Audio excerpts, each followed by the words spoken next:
Assalamualaikum warahmatullahi wabarakatuh.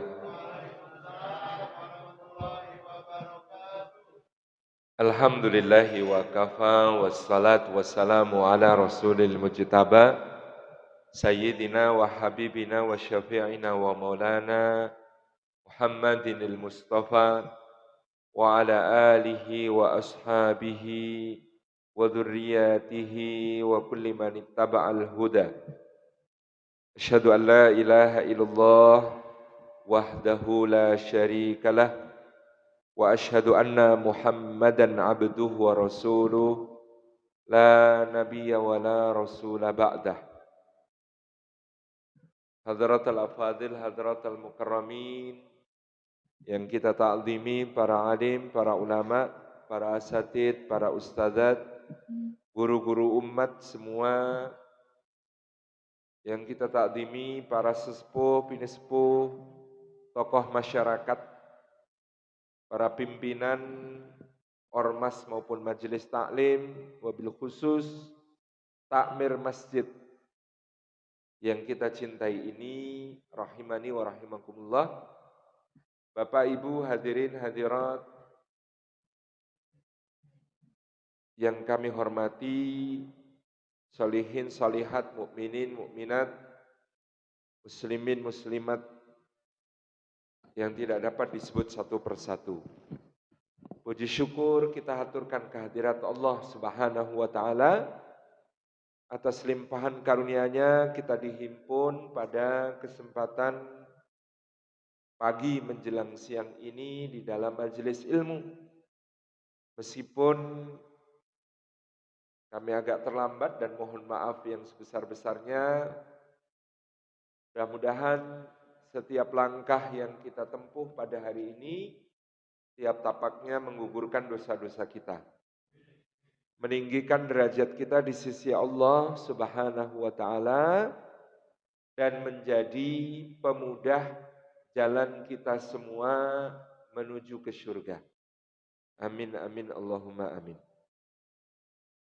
Dan duduk kita semua semoga termasuk taman di antara taman-taman surga seperti tersebut di dalam hadis Nabi sallallahu alaihi wasallam, majtama'a qaumun fi baitin min buyutillah yatluna kitaballah wa yatadarasunahu bainahum illa ghasyiyatuhumur rahmah wa haffatsumul malaikah wa nazalat alaihimus sakinah wa dzakarahumullahu fi man indah.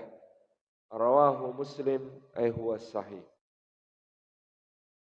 Tidak berhimpun satu kaum di satu rumah di antara rumah-rumah Allah, di dalamnya mereka membaca kitab Allah dan mengkaji isinya di antara mereka, melainkan keadaan mereka itu dicurah-curahi rahmat Allah. Kita sangat menghajatkan rahmat Allah, maka mudah-mudahan di hari ini rahmat Allah dunia dan akhirat, Rahman maupun Rahimnya dianugerahkan untuk kita semua. Karena dengan rahmat itulah kita akan selamat di akhirat. Tidak bisa hanya mengandalkan amal-amal soleh kita, tapi betul-betul berharap akan mendapat rahmat, ampunan dan keridhaan Allah Subhanahu wa taala. Demikian pula di dunia, orang yang mendapat rahmat Allah, maka dia akan menjadi orang yang lembut di dalam hati dan tutur kata maupun perilakunya, seperti firman Allah Subhanahu wa taala kepada orang yang paling banyak mendapat rahmatnya, yaitu Rasulullah Muhammad sallallahu alaihi wasallam, wa ma arsalnaka illa rahmatan lil alamin. Dan tidaklah kami mengutus engkau wahai Muhammad sallallahu alaihi wasallam melainkan untuk menjadi rahmat bagi semesta alam. Jadi Rasulullah sallallahu alaihi wasallam itu menjadi rahmat bagi semesta alam, dan ketika dia mendapatkan rahmat dari Allah. Sehingga dia menjadi rahmat bagi semesta alam. Allah mengatakan, wa bima rahmatim minallahi lintalahum. Maka disebabkan oleh rahmat Allah Subhanahu wa taala, engkau wahai Muhammad sallallahu alaihi wasallam lembut, halus di dalam hati maupun tutur kata dan perbuatan kepada orang-orang yang ada di sekitarmu. Jadi kalau ada orang kok kasar, hatinya keras, barangkali kurang rahmat. Bagaimana supaya bisa mendapat rahmat? Datang majelis taklim, datang pengawasan, datang pengajian. Ibu-ibu protes, suami saya kok agak keras. Oh, lalu tidak diajak ngaji. Nah ini bagian dari nikmat Allah, majelis ilmu mendatangkan rahmat, rahmat menjadi kelembutan di dalam perilaku kita di dunia. Walau kunta faddan ghalidal qalbi lang faddu min haulik, sampai-sampai kepada Rasulullah Allah juga mengatakan, seandainya kamu tidak mendapat rahmat Allah, maka kamu bersikap kasar, maka kamu berhati keras, maka orang-orang akan lari dari sisimu, lari dari kebenaran, lari dari kebaikan. Karena apa? Karena kebenaran dan kebaikan itu ya sebaik-baik penghiasnya adalah kelembutan. Ya, Rasulullah mengatakan sebaik-baik perhiasan adalah kelembutan. Karena kalau kejahatan kok dihiasi kelembutan, itu susah dikalahkan, Pak. Penjahat tapi baik hati, Pak. Suka bagi-bagi, juga suka sama orang ramah, sopan, rendah hati, begitu ya. Nah, itu penjahatnya susah dikalahkan, seperti itu. Kalau penjahatnya itu kasar, keras, ya, galak, kejam, bengis, nah itu biasanya penjajahnya malah lebih mudah dikalahkan karena secara umum orang menolak kepada sifat-sifat semacam itu. Yang kedua, duduk-duduk bermajelis ini wahafat sumul malaikah, malaikat-malaikat menaungkan sayap-sayapnya. Ibu-ibu kerasa atau tidak? Dinaungi sayap malaikat. Masya Allah. Bapak-bapak juga demikian. Karena Allah memiliki malaikat-malaikat yang lebih banyak jumlahnya daripada malaikat pencatat amal. Padahal malaikat pencatat amal satu orang manusia diberi 2 malaikat. Nah, ini ada malaikat yang jumlahnya lebih banyak daripada malaikat pencatat amal. Berarti lebih banyak daripada 2 kali lipatnya jumlah manusia. Tugasnya malaikat ini beredar di antara langit dan bumi. Setiap kali di bumi ada majelis ilmu, maka malaikatnya akan datang untuk menaungkan sayapnya kepada semua yang hadir. Sepanjang majelis memohonkan ampunan kepada Allah untuk orang tersebut. Nanti kalau majelisnya selesai, malaikatnya naik ke langit menghadap Allah, melaporkan nama kita, dan memohonkan agar kita dimasukkan surga, dijauhkan dari neraka. Itu malaikat yang nemplok kepada kita setiap kali ada majelis ilmu. Nah, malaikat yang sudah menghadap Allah nggak balik lagi ke sini. Tapi kalau ibu-ibu nanti sore ikut pengajian lagi, ada malaikat lain lagi yang kemudian menaungkan sayapnya. Semakin banyak ibu-ibu ikut berbagai pengajian, malaikatnya ngumpul di akhirat makin banyak, mereka menjadi tim advokat, tim pembela ketika nanti kita menghadapi pengadilannya Gusti Allah. Seneng enggak Bu dibelain malaikat? Masya Allah. Jadi kalau mau punya banyak pembela di akhirat, salah satu caranya perbanyak ikut majelis ilmu. Karena dengan begitu ada malaikat-malaikat menaungkan sayapnya yang nanti menghadap Allah lalu bersiap di sana menunggu kita untuk menjadi para pembela kita. Itu malaikatnya. Yang ketiga ngumpul-ngumpul seperti ini. Wa nazalat alaihimus sakinah, diturunkan ketentraman. Ngaji itu bikin tentram. Karena ngaji itu mengajak mengingat Allah. Ketika seorang manusia mengingat pencipta, maka dia tentram. Tapi kalau dia mengingat yang diciptakan alias makhluk, biasanya gelisah. Ingat sandal aja gelisah, sandalnya baru dibawa ke masjid. Nanti kalau hilang gimana? Ingat motor saja gelisah, itu kok tadi parkirnya rodok ke tengahan, kalau ada mobil lewat terus kegores bagaimana? Ingat rumah juga gelisah, apalagi cicilannya belum lunas. Wong ingat anak sendiri saja kadang-kadang gelisah, apalagi ingat anak orang. Ingat istri sendiri kadang-kadang juga gelisah, yang ini jangan dilanjutkan. Stop, gitu ya. Itu, Masya Allah ya, semua bisa bikin gelisah kalau itu ingat makhluk. Tapi kalau ingat Gusti Allah, itu tentram. Karena kita tahu Allah lebih besar dari semua masalah kita. Karena kita tahu Allah lebih besar dari semua kekhawatiran kita. Karena kita tahu Allah lebih besar daripada semua kehilangan kita. Karena kita tahu Allah lebih besar dari semua utang kita.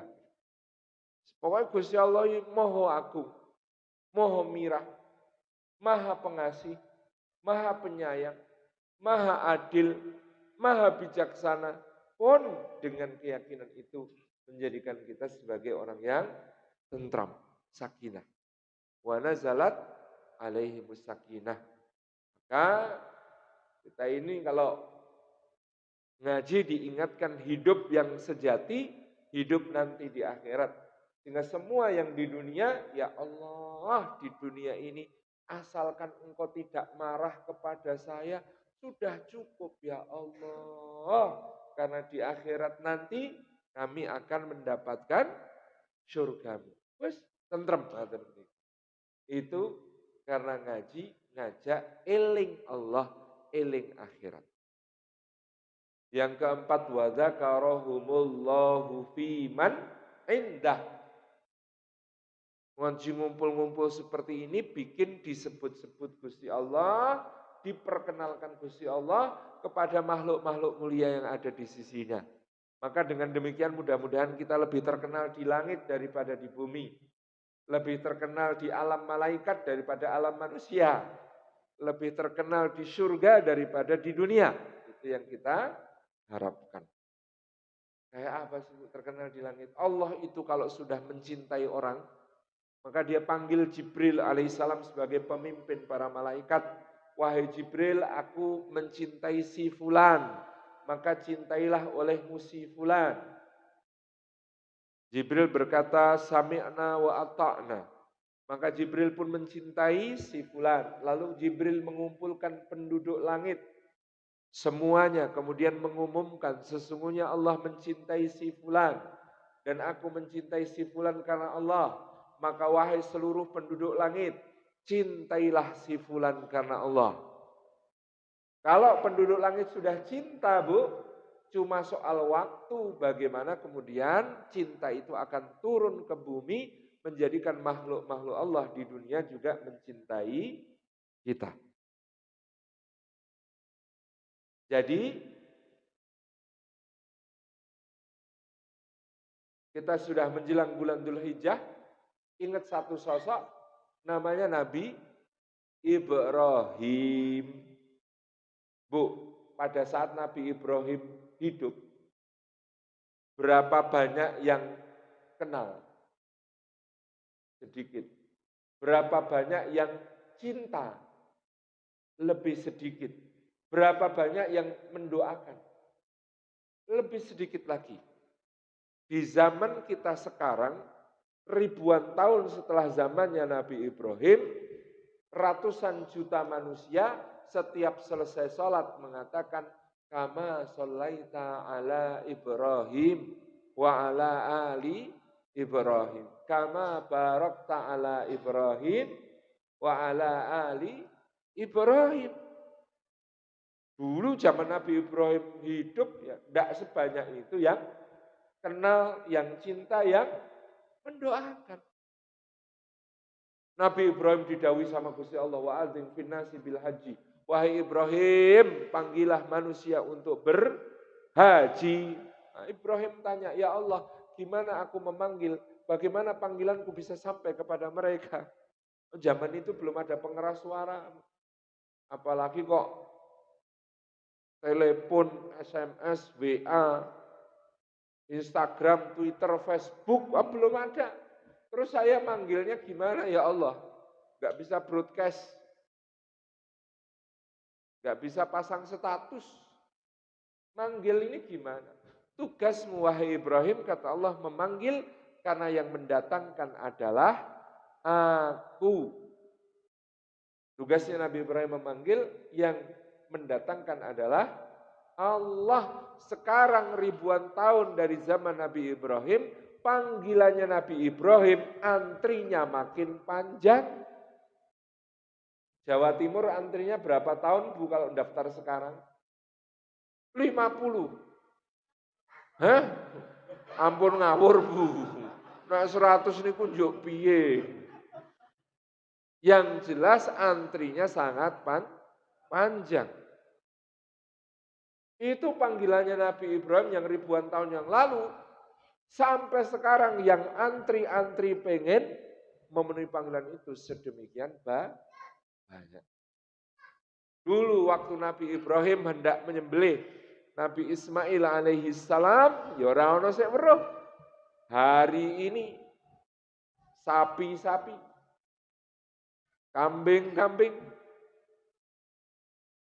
berapa juta ekor yang akan disembelih untuk menyemarakkan syiar mengikuti apa yang dilakukan oleh Nabi Ibrahim alaihissalam. Lah itu sudah ribuan tahun yang lalu, sekarang menjadi begitu gegap gempita. Itu namanya karena dia sudah terkenal di langit duluan, maka nyusul mencintainya.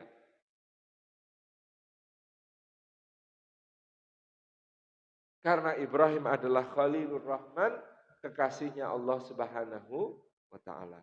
Mudah-mudahan kita semua termasuk yang demikian.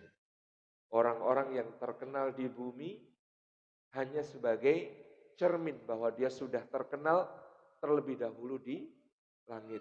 Yang susah niku kula pun kebacut do kenal. Ketemu teng bandara dijak foto. Pun badhe boarding sebentar Ustaz selfie dulu. Dan lain sebagainya. Terkenal di dunia niku repot, susah. Badhe jajan nih konangan. Tumbas budek. Di foto kali bakule. Di share sak grup WA RT. Yuk sami moro gitu. Wah, repot nggih. Itu terkenal di dunia menika repot. Dan banyak orang terkenal di dunia selama hidup, begitu wafat, begitu meninggal, ternyata riwayat hidupnya cuma 3 baris. Nama fulan, lahir tahun sekian, meninggal tahun sekian, ditulis di batu nisannya lumutan. Tragis. Padahal selama hidup terkenal. Itu tidak bisa menolong sama sekali kelak di akhirat. Terkenal di dunia ini juga repot. Ibu-ibu, bapak-bapak, remaja putri, mbak-mbak. Lihat saya, karena lihat saya itu juga sesekali, kadang-kadang cuma nyimak di medsos, itu kemudian dengan, oh beliau itu baik sekali. Gini-gini, orangnya begini-begini, pokoknya baik. Nah kesaksian penjenengan semua, follower saya yang di Instagram 1,2 juta orang yang suka nge-like postingan itu, kesaksian-kesaksian seperti itu akan batal kalau kemudian yang ditanya adalah istri saya, terus istri saya bilang prek. Semua kesaksiannya batal Pak, wis ora kanggu. Tidak bermanfaat kesaksian orang sebanyak itu kalau istrinya sendiri mengatakan halah. Kalau anak-anaknya mengatakan Oke, maka benarlah Rasulullah SAW khairukum li ahlihi wa ana khairukum li ahli. Sebaik-baik di antara kalian adalah yang paling baik kepada keluarganya dan akulah contoh tanpa congkak yang paling baik dalam memperlakukan keluargaku. Itu yang didawuhkan, disabdakan oleh Rasulullah Sallallahu Alaihi Wasallam. Maka saksi utama niku keluarga, Bu. Maka kalau sama bapak yang apik-apik, Bu. Karena bapak itu kalau ridho sama ibu, maka ibu itu nanti dipersilahkan masuk surga dari pintu manapun yang dikehendakinya. Sebaliknya juga bapak-bapak, diapik-apik Pak kalau sama ibu. Karena kalau ibu mengatakan nanti kepada Allah, suami saya top markotop ya Allah, gitu. Maka itu bisa jadi jalan keselamatannya bapak-bapak kelak di akhirat. Karena keluarga bisa memberi syafaat satu sama lain. Maka inilah tema kita hari ini, ya, keluarga yang sehidup sesurga. Nyambung toh?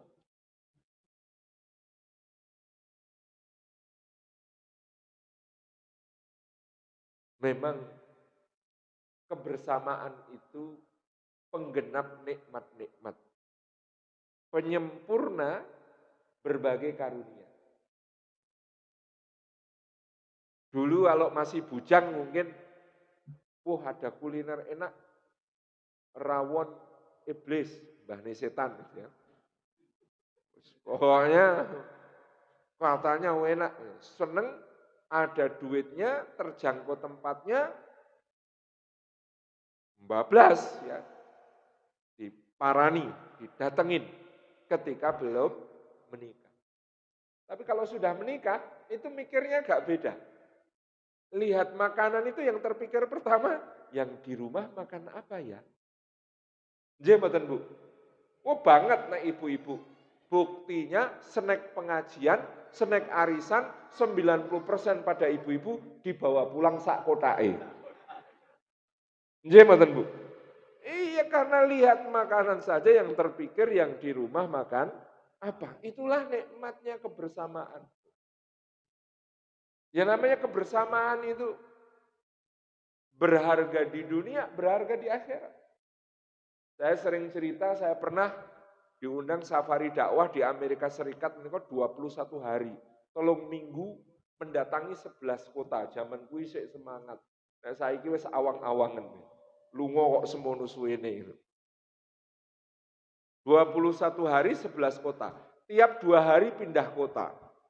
Di kota-kota yang dikunjungi itu, panitianya menawarkan, Pak Ustadz, di sini ada tempat wisata bagus sekali, pemandangannya indah sekali, ada air begini, ada gunung begini, macam-macam itu. Saya kalau ditawari itu lemes, enggak usah. Loh, enggak usah Ustadz, enggak usah. Enggak pengen lihat pemandangan indah? Ya pengen Pak. Loh kenapa kok enggak mau? Lah sampean ngundangnya kok cuma saya sendiri. Istri saya enggak diundang. Loh emangnya kenapa Ustaz? Loh kalau saya lihat pemandangan indah,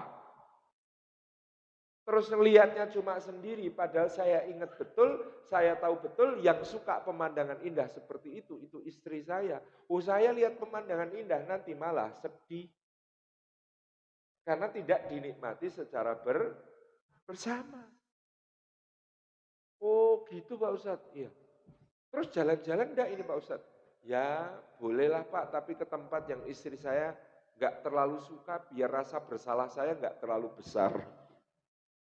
Misalnya kemana Pak Ustadz? Ke museum, wah cocok itu. Istri saya enggak terlalu suka museum, saya suka. Jadi jalan-jalannya ke museum. Tapi kalau ke pemandangan indah sedih Pak. Karena ingat istri yang senang pemandangan indah. Nah itu contoh kebersamaan. Saya juga pernah sekeluarga itu sudah merencanakan piknik. Wah, cah cilik-cilik seneng piknik.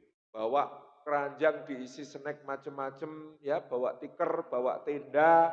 Wes rencananya mau berangkat ke satu tempat wisata di Jogja namanya Hutan Pinus di Delingu, di Bantul arah ke Gunung Kidul di situ. Nah, udah mau berangkat Pak, hujan turun deras. Nah, karena hujan turun deras, ora sido mangkat, tapi nggak kurang akal. Ruang tengah yang biasa kita pakai reriungan, kursi-kursinya dipinggirkan, lampunya dimatikan, nyalakan lilin, pasang tenda, gelar tikar, makanan dikeluarkan, setel laptop, bunyi burung berkicau. Wah itu anak-anak sudah senengnya orang karuan, keluar masuk tenda, makan ini, makan itu, main peta umpet gitu ya. Di tengah cahaya lilin dan suara burung berkicau dari laptop. Seneng gitu ya. Ternyata bukan kemananya, tapi sama siapa. Itu yang luar biasa. Maka Allah Subhanahu wa taala mengatakan di dalam Al-Qur'anul Karim, jaminan kebaikan untuk suami istri yang saleh dan salihah, yaitu udkhulul jannata antum wa azwajukum tuhbarun. Masuklah ke dalam surga kamu dan pasangan hidupmu, kamu dan suamimu, kamu dan istrimu digembirakan oleh Allah. Jadi suami istri itu yang jodoh sejati masuk surganya pun barengan. Bersama-sama. Ibu-ibu pengen nanti di surga bareng bapak lagi enggak? Mboten. Kok mboten ngene apa? Marai jengkel lho Pak Ustaz. Senengane ngeyel. Bapak-bapak, nanti di surga pengen bareng ibu-ibu enggak? Mboten. Ngene apa? Sudah keriput. Wah, wis repot ini. Ya nanti kalau ibu-ibu ini masuk surga Pak, ya enggak seperti ini bentuk aneh. Diperbagus sama Allah Subhanahu wa ta'ala. Nanti wanita solehah masuk surga, kata Imam Ibnu Qayyim itu 70.000 kali lipat lebih cantik daripada bidadari yang paling cantik. Elok ya Pak ya. Bu, jenengan itu 70.000 kali lipat lebih cantik daripada bidadari yang paling cantik. Makanya ndak usah iri sama bidadari. Kok enak bidadari? Oh iya enak, diciptakan langsung di surga. Gak ada yang dunia susah-susah sampean. Nah. Tapi nanti ketika masuk surga kelihatan bedanya. Ibu-ibu dengan bidadari itu kayak intan berlian asli sama pecahan beling. Beda itu kan. Ya sama-sama berkilau, tapi ini intan berlian asli, yang ini cuma kristal sintetis. Beda. Sampai digambarkan oleh Nabi SAW kepada Ummu Salamah seperti keutamaan yang nyata dengan yang tidak terlihat. Saking dahsyatnya ibu. Gitu. Dan tempat tinggalnya juga beda Bu. Kalau ibu-ibu tempat tinggalnya di surga, wa masakin thayyibatan fi jannati adn. Rumah megah, istana-istana yang besar di dalam surga Aden. Kalau bidadari tempat tinggalnya Bu, tenda. Hurum maqsuratun fil khiyam, bidadari-bidadari yang tinggal dijaga di dalam kemah-kemah. Ibu-ibu dapat istana, bidadari tinggalnya di kemah. Tapi ya kemahnya jangan dibayangkan kayak tenda pramuka.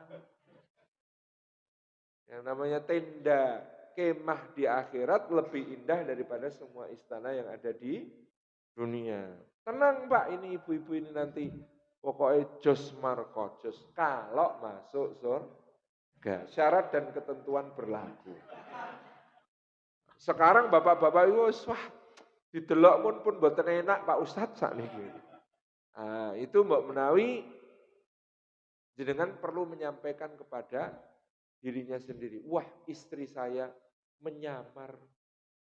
Aslinya itu lebih cantik daripada bidadari yang paling cantik lipat 70.000 kali. Wah, sekarang wah ini sedang menyamar. Dan penyamarannya itu sempurna, Pak. Wong dasternya itu ya bolong 7 tempat. Nodanya itu ya lengkap dari kecap, saus, jelantah sampai oli gitu.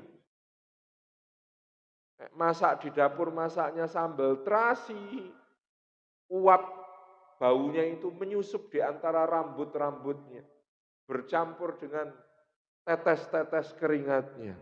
Ora karu-karuan. Tapi Mas Pri GS, budayawan Semarang, Allahu Yarham, itu cerita sama saya, lah iya Dik Salim, nek nikah wis 35 tahun, apa yang tersisa? Tapi itulah cara saya mencintai istri saya. Nek bojoku lagi neng dapur, nganggo daster andalannya, sing ora tau diumbahwi, ngulek sambal terasi, masak, baunya semuanya, ya memenuhi ruang dapur, menyusup sampai ke pori-porinya.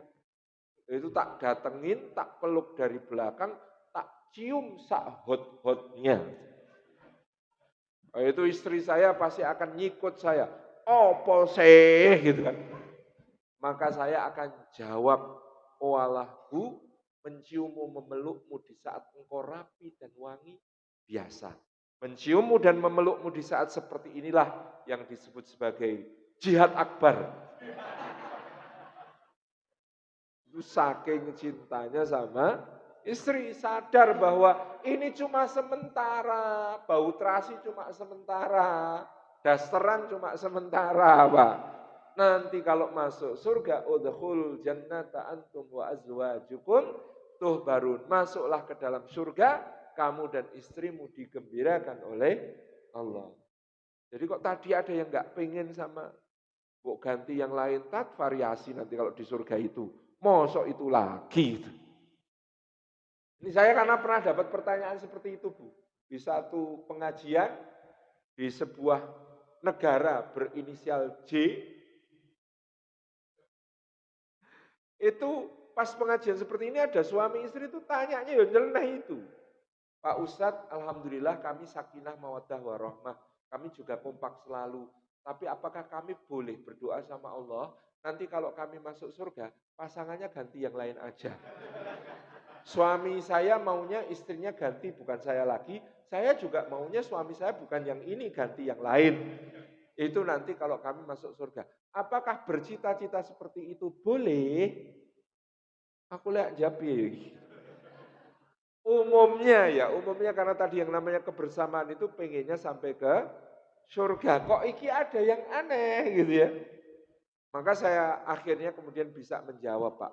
Jawabnya saya bilang begini, Bapak, Ibu, bagaimana kalau kita fokus dulu pada usaha kita untuk bersama-sama kita semua ini bisa masuk surga. Nah nanti kalau sudah sampai di surga, kita musyawarahkan lagi. Wah, masuk surga ini saja belum tentu, belum dijamin. Kok sudah mau ngeributkan nanti boleh nggak tuker yang lain? Nah, ini repot ini gitu ya. Jadi ini kita fokus dulu pada usaha kita untuk masuk surga. Insya Allah. Tapi cita-citanya itu ya kalau bisa sehidup surga. Karena Allah mengatakan jannatu adni yadkhulunaha ma'aman salaha min abaihim wa azwajihim wa dzurriyyatihim. Surga Aden itu nanti akan mereka masuki bersama orang-orang yang soleh, orang-orang yang baik dari bapak-bapaknya mereka, ibunya, istrinya, pasangannya, suaminya, dan anak-anak keturunannya. Itu semuanya masuk surganya bareng-bareng. Itu yang menjadi goal, target kita semua. Bisa masuk surga bareng-bareng. Kalau enggak bareng gimana Ustadz? Saling menolong. Ada hadis riwayat Imam Ahmad dan para ashabus sunan. Hadisnya itu tentang seorang yang sudah dimasukkan ke dalam surga. Ketika sudah masuk surga, orang ini tanya, ya Allah, di manakah bapak ibuku? Di manakah istriku? Di manakah anak-anakku? Kok saya masuk surga, tapi jomblo lagi begini? Keluarganya gak enek kabeh. Maka dijawab, sesungguhnya amal-amal dari orang-orang yang kau sebutkan itu tidak mencapai level amal-amal yang kau lakukan. Mereka amal solehnya nggak sebanyak kamu, mereka amal baiknya nggak seperti kamu. Maka mereka tentu kedudukannya tidak sama dengan kedudukanmu. Maka orang ini kemudian mengatakan, ya Rabbi, ya Allah, sesungguhnya dulu di dunia ketika aku beramal, itu aku niatkan bukan hanya untuk diriku sendiri. Setiap kali aku beramal di dunia, aku niatkan supaya yang dapat pahalanya bapak dan ibuku. Supaya yang dapat pahalanya istriku. Supaya yang dapat pahalanya anak-anakku. Semuanya saya niati untuk dapat pahala dari semua amal soleh yang saya lakukan. Maka Rabb kita Jalla Jalaluh yang maha pemurah menitahkan, angkat semua orang yang disebutkannya, naikkan kedudukan di dalam surga seperti kedudukan yang didapatkannya. Masya Allah. Ini sehidup sesurga. Kalau kita pengen seperti itu dihimpunkan oleh Allah, bukan hanya di dunia, tapi nanti sampai di surga, ya berada dalam keadaan penuh cinta, penuh kasih sayang dan kebersamaan dengan keluarga kita, maka kita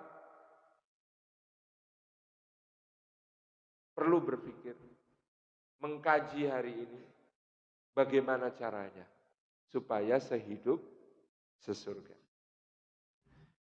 Yang pertama, Bapak Ibu yang dirahmati oleh Allah Subhanahu wa taala, sehidup sesurga itu diraih dengan saling mendoakan. Tidak ada pengikat yang lebih kuat di dalam hidup kita yang bisa membawa kita sehidup sesurga sampai ke surga yang lebih kuat daripada ikatan doa. Suami mendoakan istri, istri mendoakan suami, ayah bunda mendoakan anak-anak, anak-anak mendoakan orang tuanya. Ini akan menjadi simpul ikatan yang paling kokoh bagi kita sekeluarga.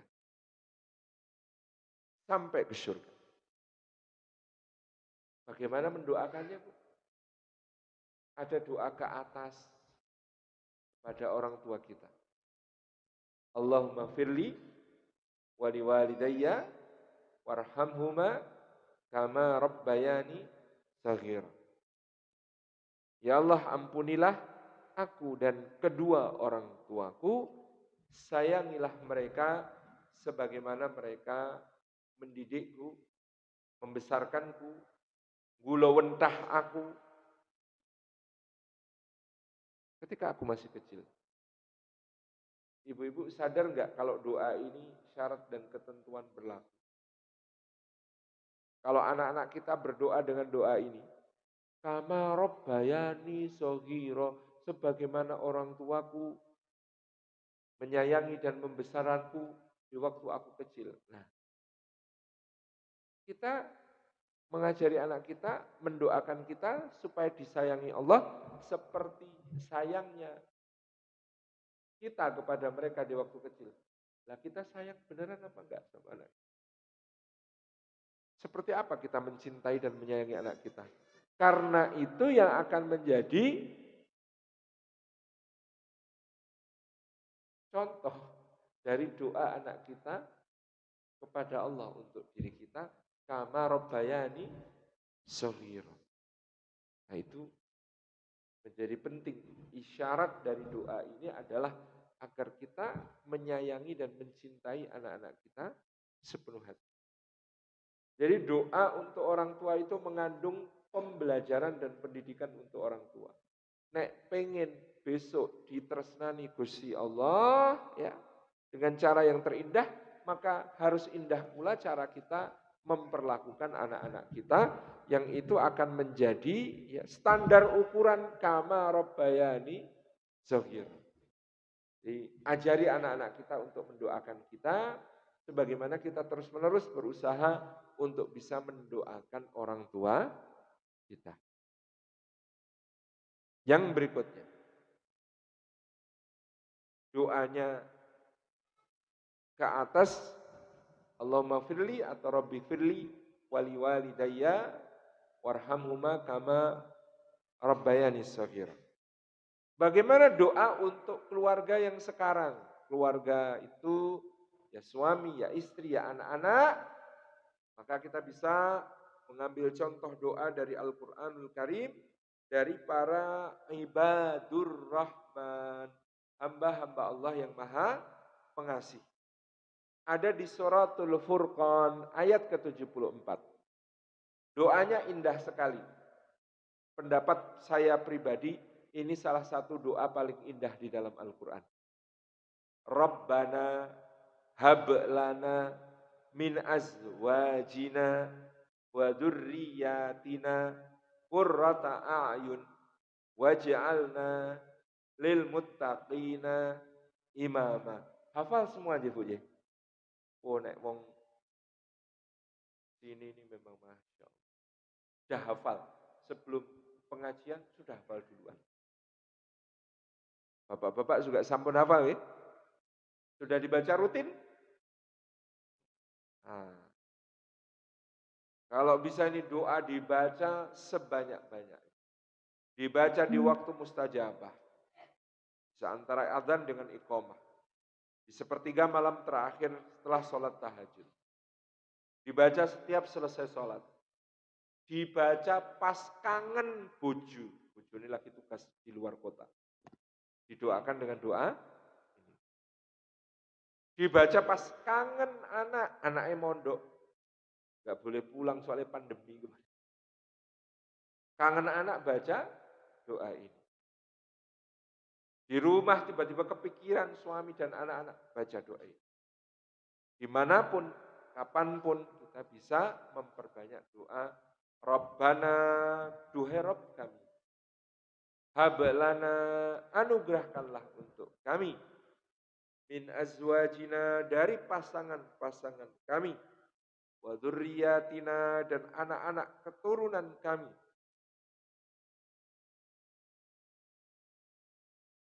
Qurrata a'yunin.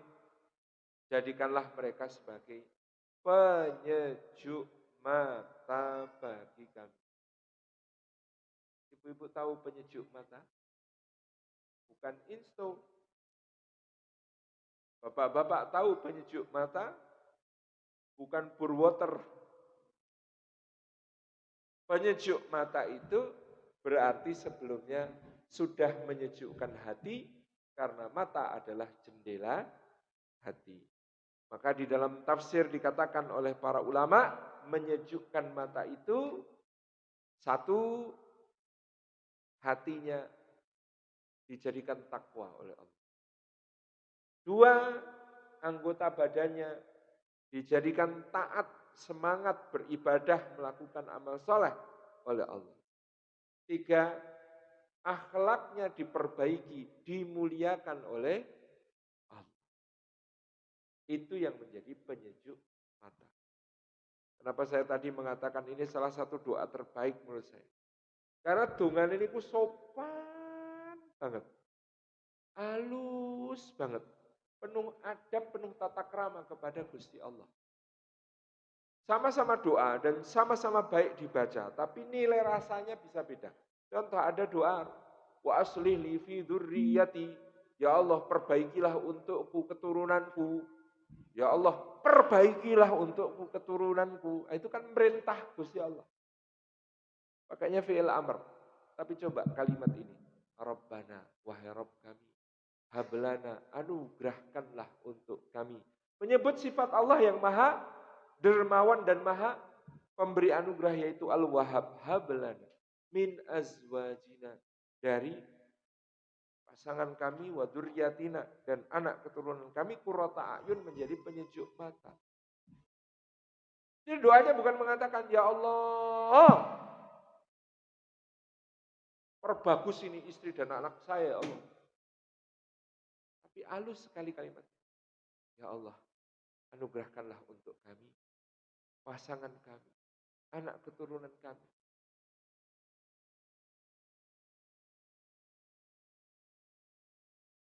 Supaya mereka menjadi penyejuk mata kami.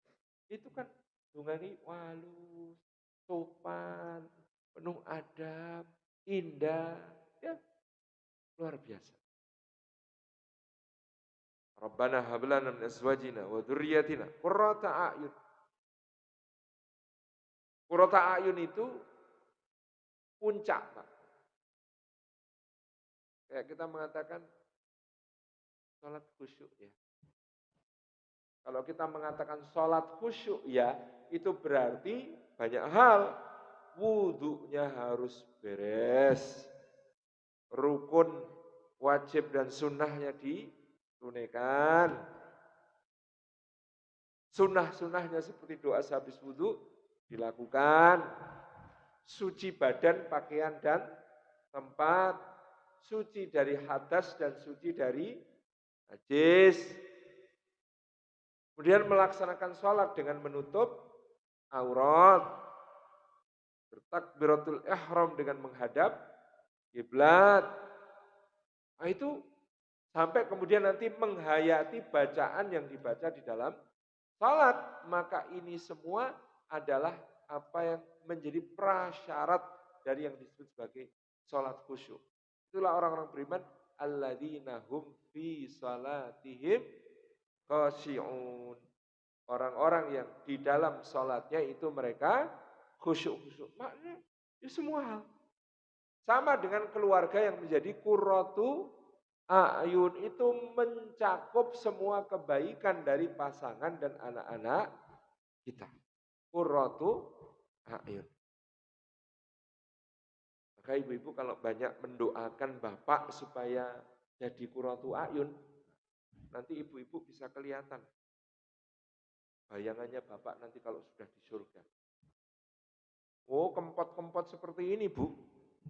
Nanti kalau masuk surga, di dalam hadis disebutkan akan dibangkitkan orang beriman oleh Allah Subhanahu wa taala di dalam surga dengan paras setara Nabi Yusuf alaihi salam. Hati-hati, sembunyikan semua pisau. Nanti ngeliatin suami sendiri ngiris-ngiris jari. Ini bapak-bapak ini kalau masuk surga, mukanya setara Nabi Yusuf.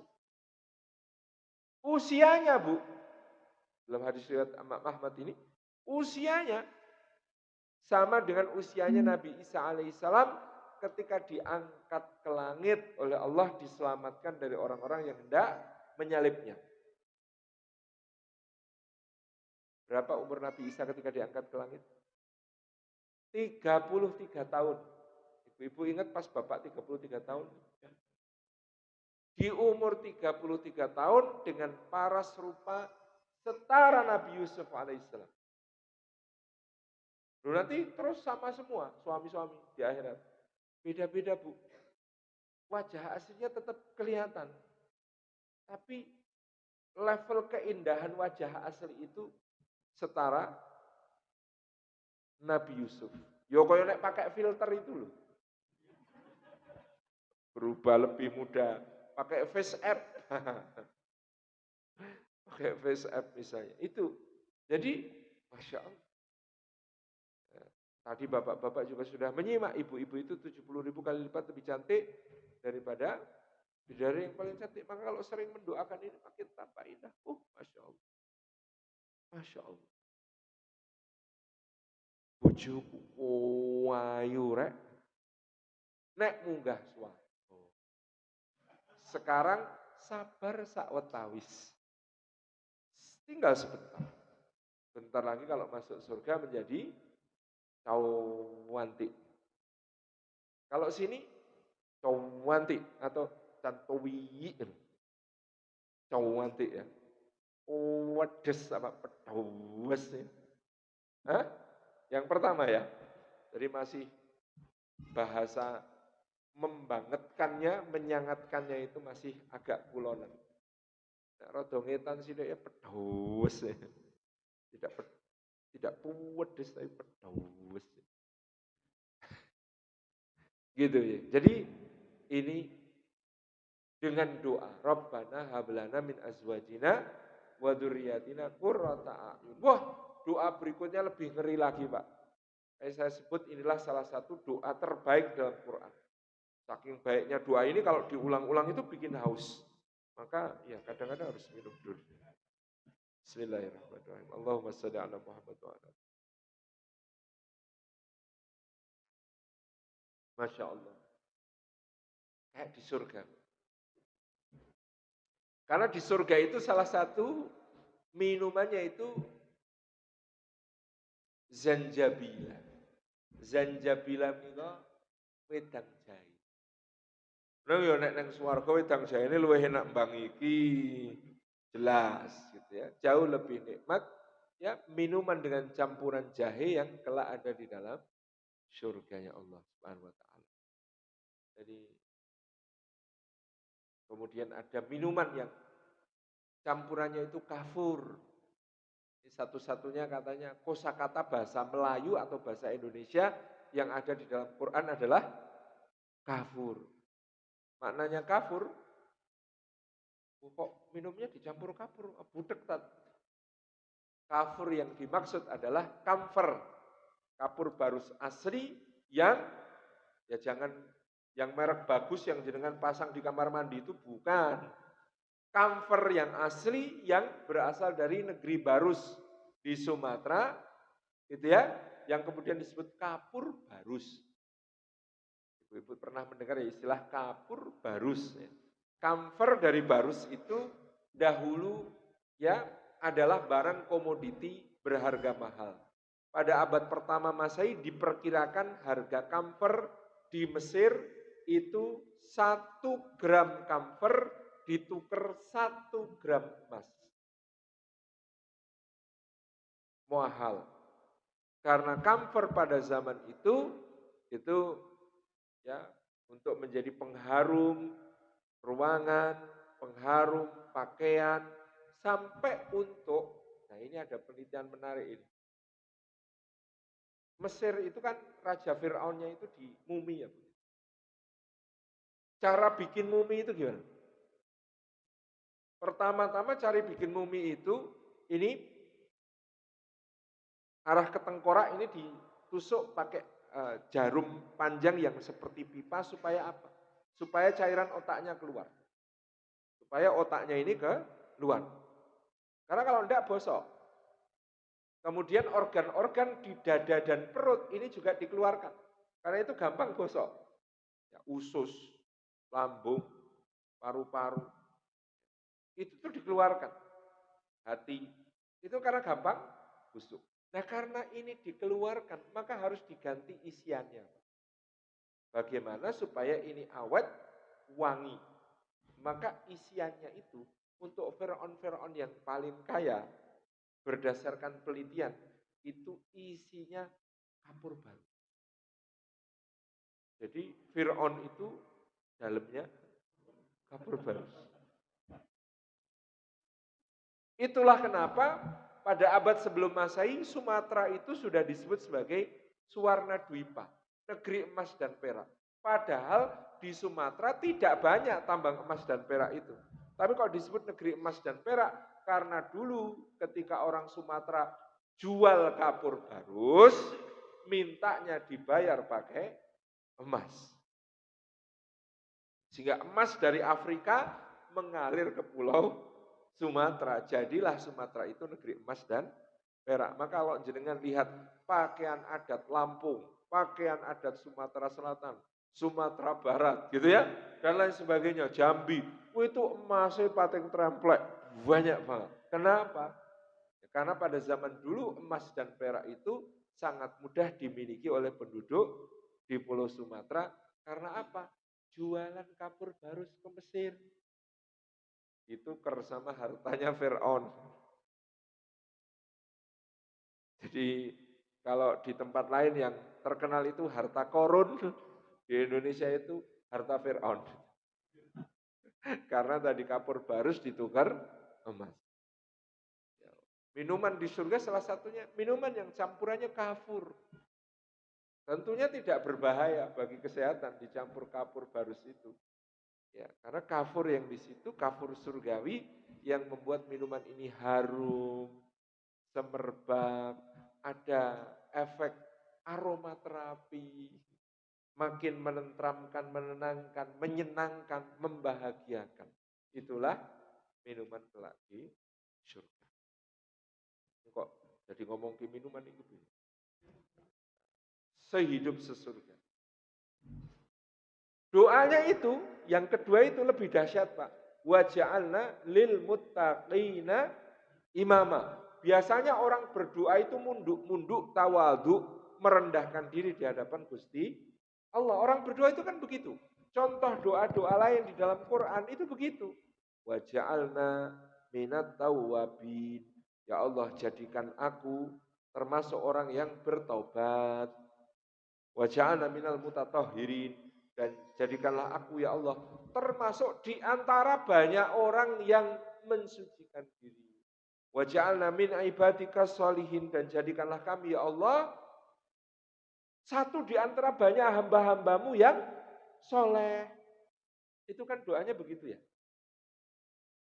Maksudnya jadikan aku termasuk di antara banyak orang.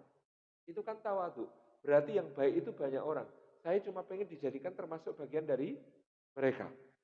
Itu doanya, itu umumnya begitu. Tapi kok lucunya doa ini bukan waj'alna minal muttaqin, jadikanlah kami termasuk orang bertakwa. Enggak begitu doanya. Doanya malah waj'alna lil muttaqina imama. Oh itu ngeri loh itu. Dan jadikanlah kami bukan sekedar termasuk orang bertakwa, jadikanlah kami sebagai pemimpinnya semua orang-orang bertakwa. Apa orang ngeri? Kalau saya baca itu, ini doa tadi bagian awal, doa yang sangat tawadhu, doa yang sangat sopan, doa yang sangat halus. Bagian kedua doa, doa yang sangat ambisius. Iya, minta dijadikan imamnya orang bertakwa. Itu gak baik-baik. Menjadi imamnya orang yang bertakwa. Itu luar biasa.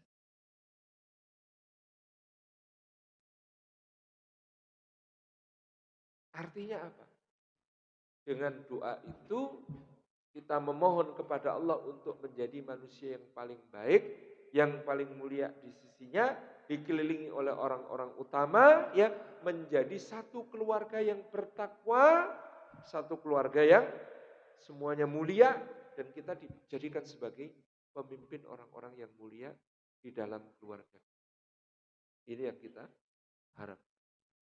Maka jangan lepaskan doa ini, karena ketika penjenengan berdoa dengan doa ini, waja'alna lil muttaqina imama, berarti kita mengundang Allah untuk memperbaiki keluarga kita semuanya menjadi orang bertakwa, masyarakat kita menjadi orang bertakwa, negara kita menjadi negara bertakwa, dan kita sebagai pemimpin dari semua itu. Waja'alna lil muttaqina imama. Ini yang sangat luar biasa. Nah, ini yang pertama. Supaya sehidup sesurga harus saling mendoakan. Yang kedua, Bu, supaya sehidup sesurga maka harus saling mensyukuri. Betul-betul dalam makna bersyukur, jangan nyukur ke syukur gitu. Nah, itu jadi beda.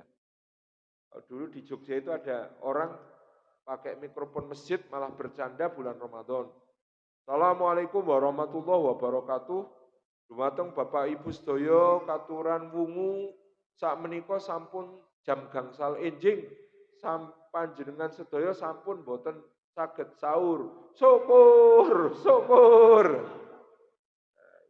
Syukurnya bukan seperti itu. Syukur dalam arti bapak-bapak pernah enggak Pak mengungkapkan syukur kepada Gusti Allah, ya Allah, terima kasih ya Allah, diparingi bojo, bojone sholihah, seneng pengajian, jilbabe pink. Wonten bojone jilbabe pink. Tak goleki ta ora ana ngene. Oh, wonten lho. Niku pink tuwa.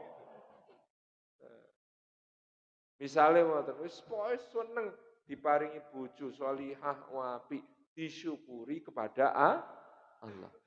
Karena apa Pak? Kalau punya istri kok disyukuri, nikmat itu kalau disyukuri akan ditambah. Punya istri satu disyukuri maka akan ditakoi.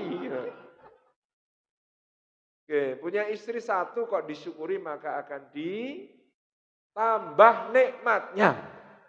Kalau soal jumlah sekali lagi syarat dan ketentuan berlaku. Saya itu ditanyai sama orang, lah Ustadz kok enggak? Apa Ustadz enggak berani? Oh berani saya itu. Tapi istri saya lebih berani, Bu. Jadi kan ini bukan soal tidak berani, berani. Cuma istri saya lebih berani, tidak ada yang takut. Sama-sama berani, tapi dia lebih berani. Karena ini singa, Pak. Ya, kita itu laki-laki itu kan harus singa. Dan ternyata menurut penelitian singa itu adalah binatang yang jantannya sangat takut kepada betinanya. Singa di luar, kucing di rumah.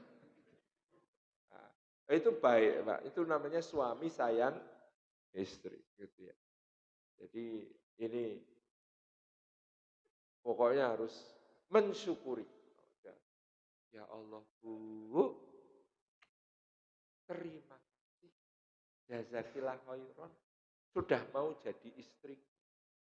Lah iya loh, kok dulu mau? Khilafun. Ada cerita itu jokes bapak-bapak. Ada suami istri nostalgia menaiki sebuah bukit. Suaminya cerita, Bu, wah 30 tahun yang lalu aku lewat di bukit ini dan aku menanjak naik. Ketika akan naik aku ketemu orang tua. Orang tua itu mengatakan kalau naik bukit ini jangan sampai nginjak kodok nak. Supaya istrimu cantik jelita. Karena kalau nginjak kodok nanti pasanganmu itu jelek. Maka suaminya dengan bangga cerita sama istri, Alhamdulillah Bu, aku tuh naik sampai ke atas nggak nginjek kodok. Makanya Alhamdulillah aku tuh dapat istri secantik. Istrinya nangis, terseduh-seduh. Lah kamu kok nangis kenapa Bu? Aku juga naik tapi aku nginjek kodok. Nanti suaminya jelek itu.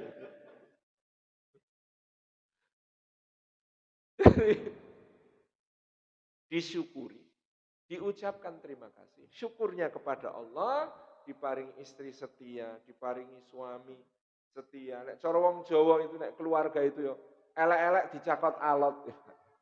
Jadi ada ungkapan dalam bahasa Jawa itu sing jenenge bojo anak elek-elek dicakot alot. Mau kayak apapun itu tidak bisa kita tinggalkan, harus selalu disyukuri. Jadi makanya kita mensyukuri dengan sebaik-baiknya supaya Allah tambahkan kebaikan.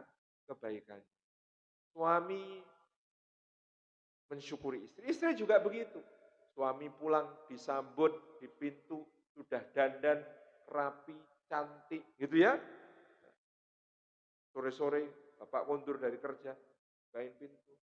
Ketika pintu dibuka, Assalamualaikum Bapak. Gitu.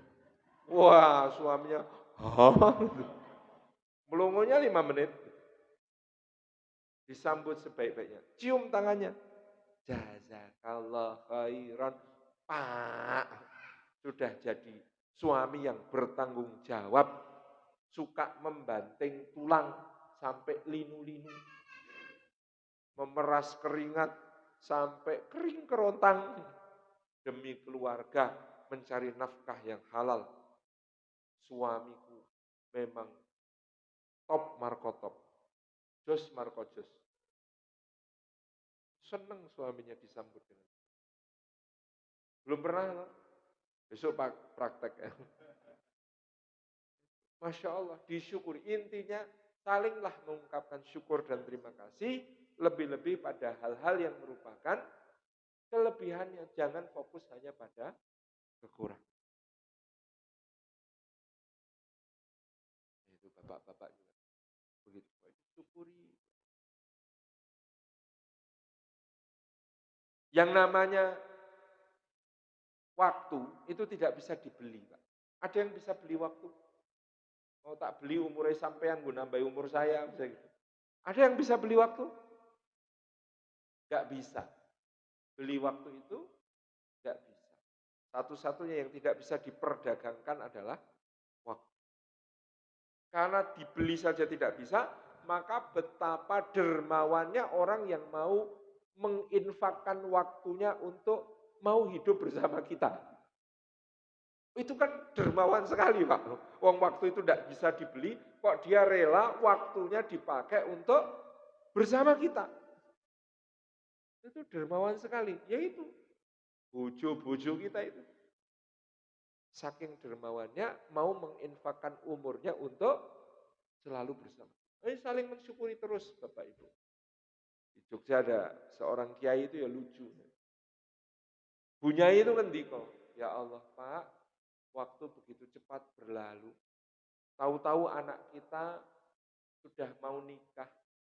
Nanti anak kita nikah, punya anak, kita jadi kakek nenek.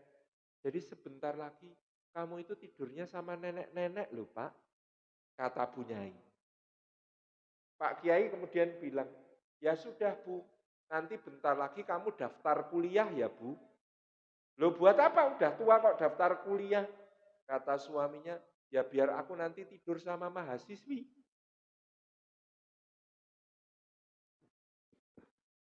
Itu Masya Allah ya yang namanya saling mensyukuri. Jangan malah Bu umurmu piro. Lah ngopo to Pak? Nek wis 50 arep tak ejolke selawinan loro. Kok kaya duit kerincing wae receh itu ya.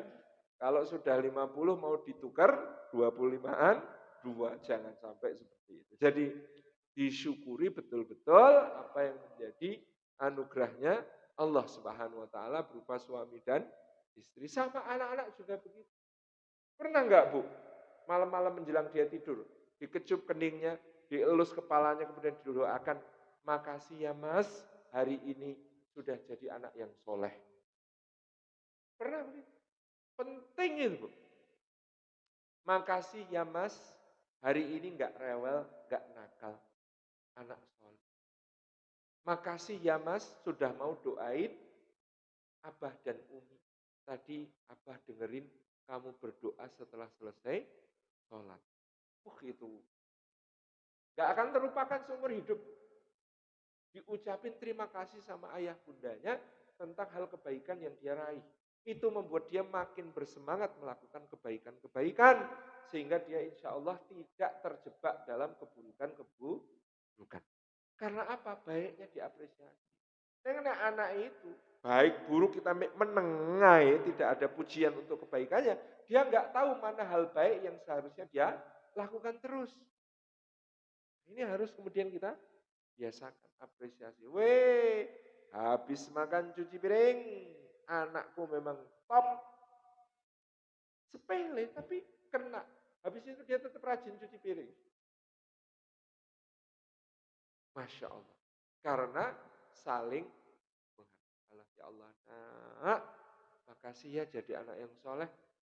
Ini lisanmu ini loh, nak, kalau nanti berdoa kepada Allah, Rabbi firli wali walidayya warahmu kama rabbayani shaghira, mudah-mudahan dengan doamu itu menjadi sebab bapak dan ibu diampuni oleh Allah. Makasih ya nak ya, sudah jadi anak yang soleh. Ini mengapresiasi hal-hal yang baik yang ada pada anak kita. Saling mensyukuri. Satu, saling mendoakan. Dua, saling mensyukuri. Yang ketiga, saling menjaga. Menjaga ini berat Bu. Karena ayatnya di dalam Al-Quranul Karim,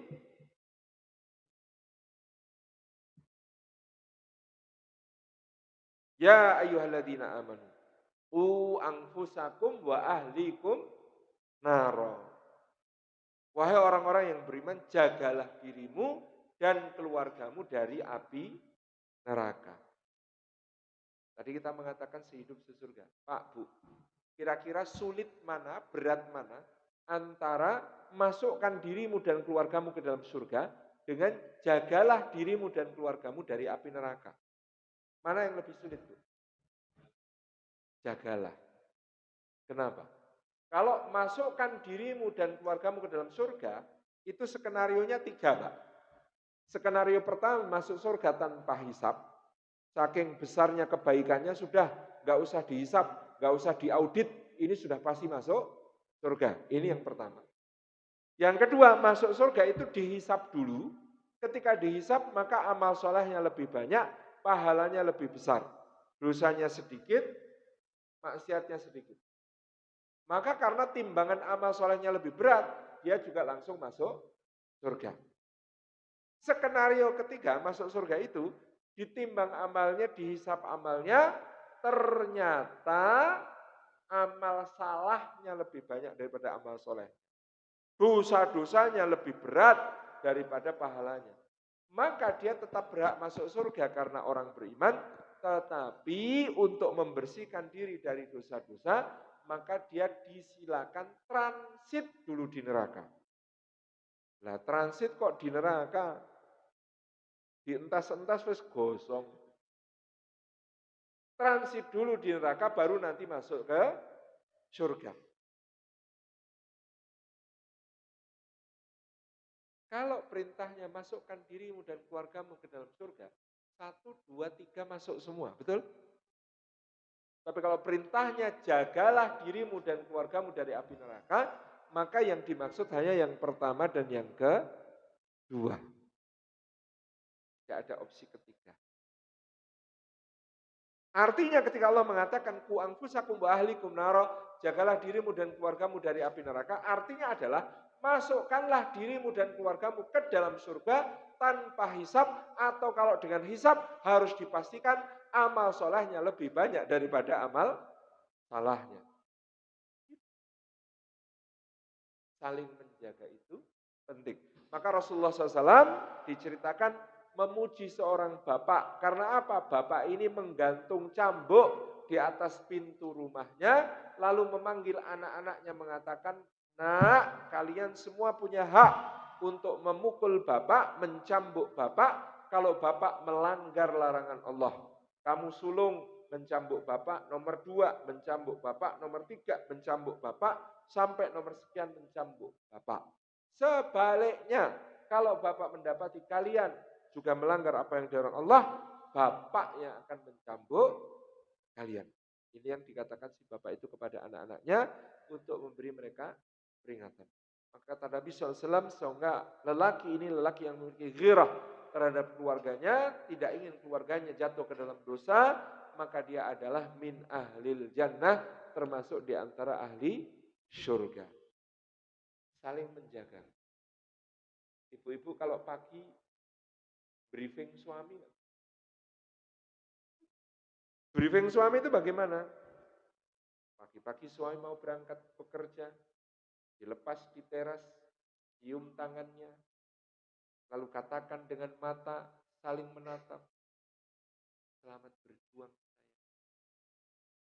Jika pulang, bawalah hanya yang halal saja sayang. Karena kami ini kalau disuruh sabar terhadap rasa lapar, sedikit-sedikit masih kuat. Tapi kalau disuruh menghadapi api neraka, kami gak akan mampu. Selamat berjuang, abang saya.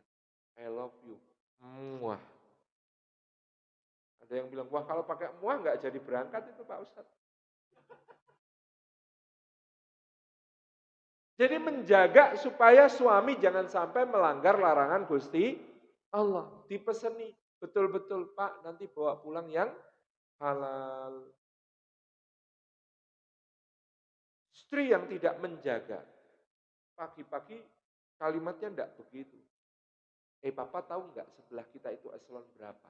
Eselon 3 Pak. Tahu enggak tahun ini udah ganti mobil berapa kali? 2 kali Pak. Aku tuh kayaknya istri eselon 2 deh, kalau enggak salah. Tapi dari dulu mobil butut kayak gitu. Enggak ganti-ganti tuh. Suaminya kan berangkat ke kantor jadi overthinking.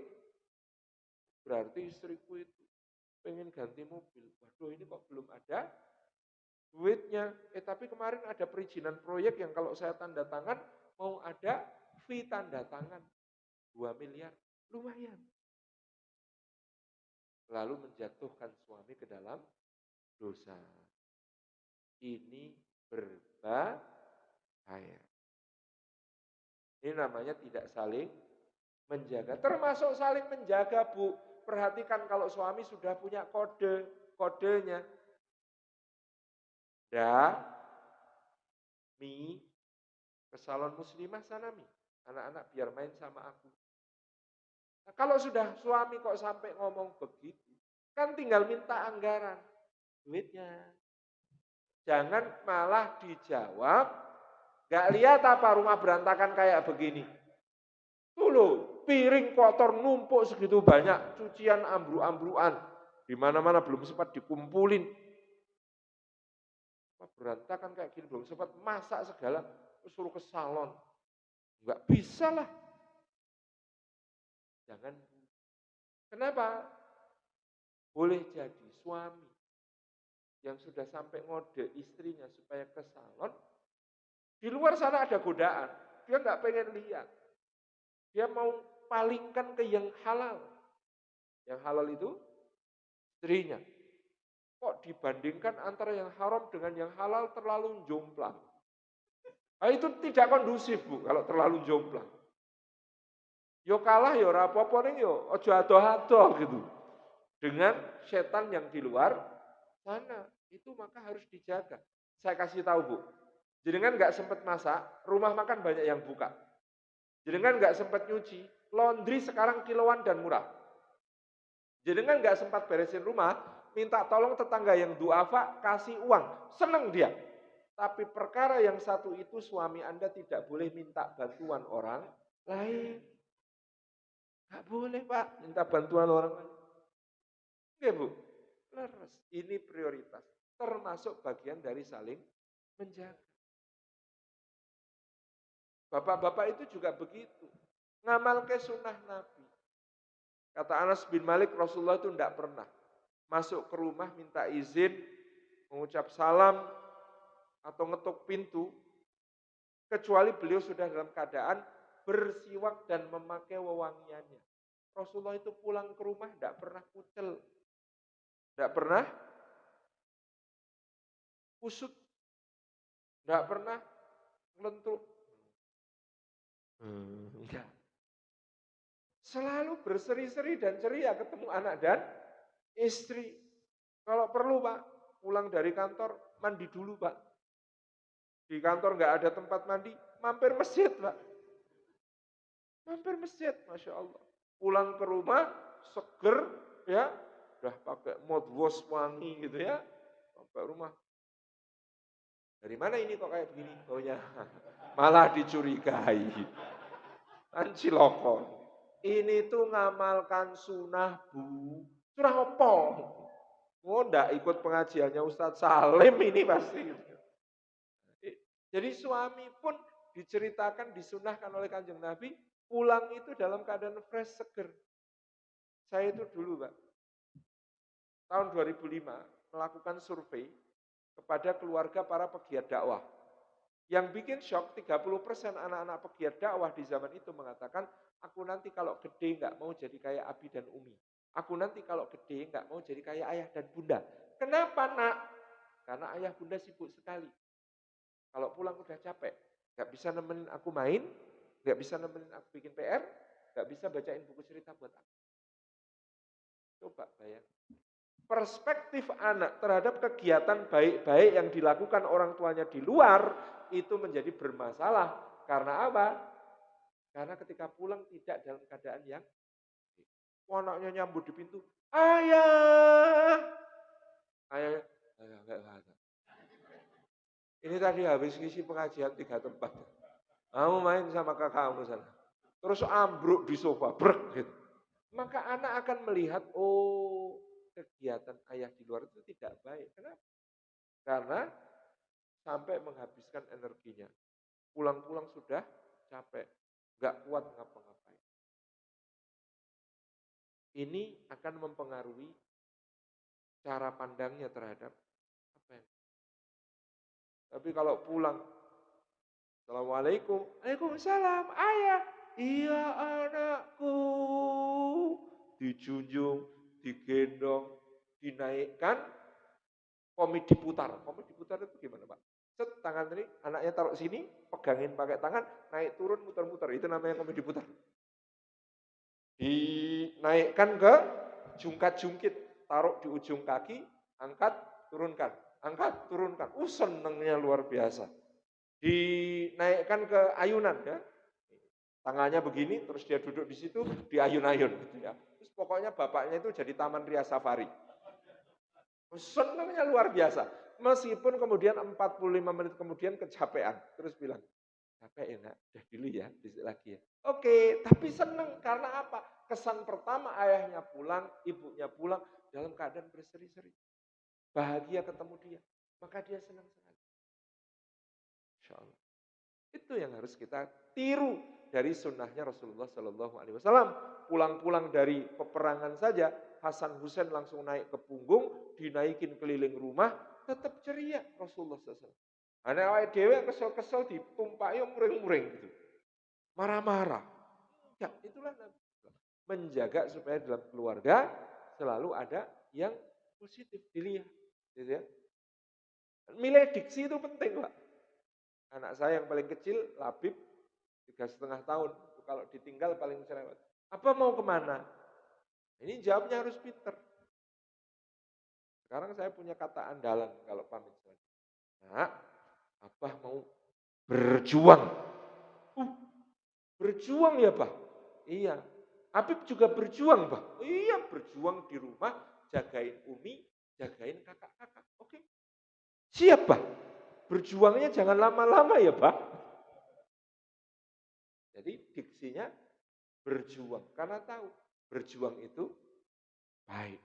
Maka ketika kemudian pulang juga disambut dengan baik. Apa sudah pulang? Dari berjuang ya, Pak? Nah, kosakata berjuang itu penting, Pak. Untuk anak-anak kita. Biar dia punya konsep.